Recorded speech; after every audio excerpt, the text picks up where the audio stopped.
số dây nào này đi chế nốt sẵn khai playบอกខ្ញុំដែលខ្ញុំចង់បន្ថែមព័ត៌មានទៅលើវីដេអូដែលខ្ញុំបាន post នៅក្នុង YouTube channel របស់ខ្ញុំនោះ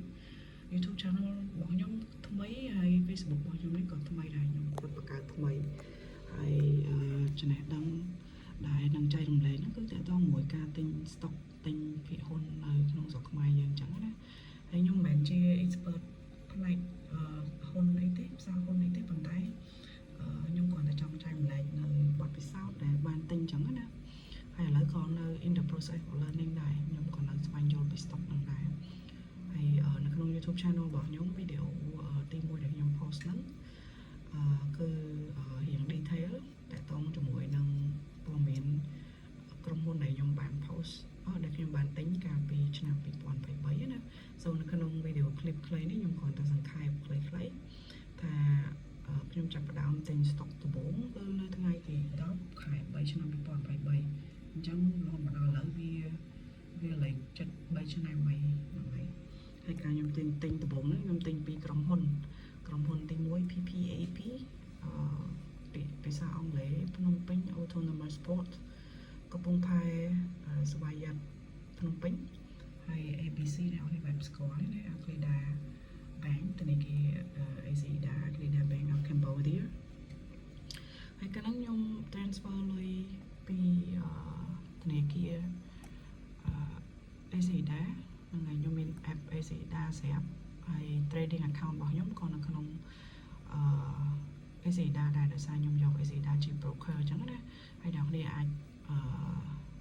ចូលទៅមើល YouTube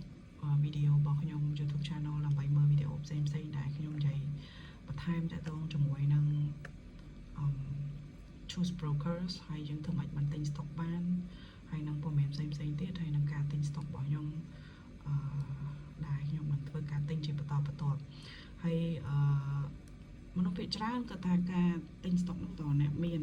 មែនតើខ្ញុំមិនមែនជាអ្នកមានអីទេគឺមនុស្សយើងធម្មតាទូទៅហើយការទិញ stock ហ្នឹងមិនចាំបាច់តើយើងអ្នកមានអីទេគឺយើងអាច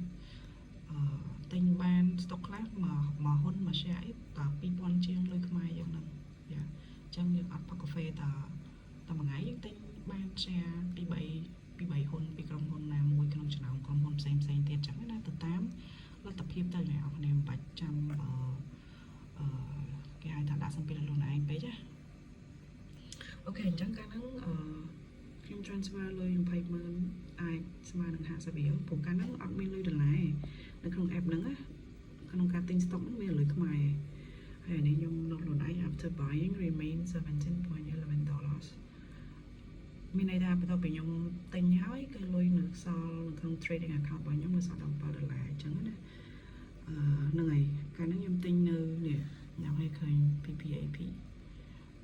ភ្នំពេញ Autonomous Port កំពង់ផែស្វាយ័តភ្នំពេញហ្នឹងកាលហ្នឹងខ្ញុំទិញ5 shares 5ហ៊ុនហើយកាលហ្នឹងមួយហ៊ុនស្មើនឹង$15,300អាចប្រហែលនឹង$3.8កាលហ្នឹងមួយ share អញ្ចឹងកាលហ្នឹងខ្ញុំទិញ5 share យើង multiply by 5យើងនឹងឃើញណាអញ្ចឹងប្រហែលជា$19អញ្ចឹង total ដែលខ្ញុំទិញកាលហ្នឹងខ្ញុំ note គឺ5 share ហ្នឹងគឺស្មើនឹង$19.12ហើយខ្ញុំទិញនៅ Aklida Bank នេះ5 shares មួយ share ស្មើនឹង$2.84ហើយ multiply by 5 shares គឺស្មើនឹង$14.2បូកសរុប$9.2ហើយកាលហ្នឹងខ្ញុំ total ឲ្យខ្លួនឯងដែរយ៉ាអញ្ចឹងមានន័យថាយកក្រុមហ៊ុននេះដែលខ្ញុំទិញ5 shares ស្មើនឹង$19ជាងហ្នឹងបូកជាមួយនឹង Aklida នេះ5 shares ដែរប៉ុន្តែតែ$14ជាងអញ្ចឹងយើងបូកទៅស្មើនឹង$13.32សេនអញ្ចឹងកាលហ្នឹងខ្ញុំទិញតែពីក្រុមហ៊ុននេះកំពង់ផែស្វាយ័តភ្នំពេញ5ហ៊ុន Asia 5ហ៊ុនអញ្ចឹងបូកសរុបទៅកាលហ្នឹងអស់ជាង$33អញ្ចឹងហើយបានអសល់នៅក្នុង trading account របស់ខ្ញុំអសល់ជាង$17ទៀតពលលុយដំបូងដែលខ្ញុំបញ្ចូលហ្នឹងគឺ20,000អាចស្មើនឹង$50អីហ្នឹងយ៉ាso អានេះគឺថ្ងៃដំបូងដែលខ្ញុំបានទិញហ៊ុនអញ្ចឹងណាអញ្ចឹងនៅវីដេអូក្រោយខ្ញុំនឹង post page បន្ទាប់ទៀតហ្នឹងហើយ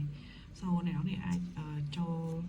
មើលព័ត៌មាន hai ta phụ mỹ điểm về tình ái nó trong YouTube channel bảo nhom này trong post